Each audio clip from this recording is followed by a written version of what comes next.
So this is the temperature today, and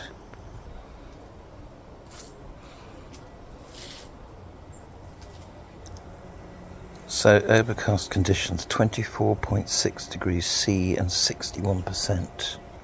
humidity.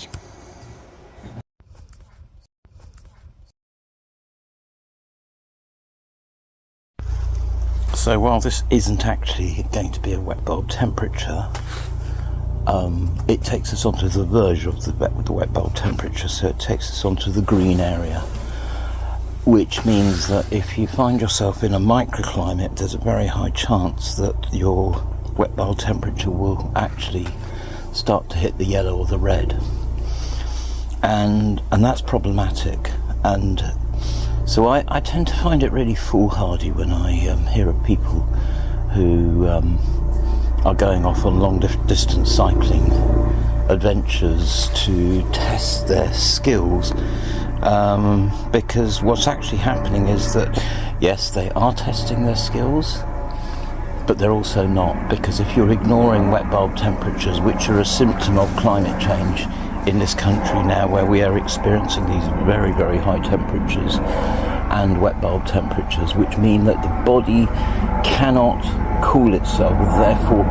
you do experience overheating and dangerous conditions. The humidity down here has climbed again to 64%, so it's actually more humid down at this end of the garden than it is at the other end of the garden. So, you know, the MOD uses wet bulb tables to make decisions about exercises and whether soldiers are to do workouts outside, etc., what sort of things that they should be doing outside when the conditions are extremely dangerous. But actually, you know, when conditions are that dangerous, you shouldn't be moving at all. You should be in the shade, and to cool yourself you need to be drinking ice cold drinks, or even getting into a cold paddling pool in the shade and actually just sitting in cold water,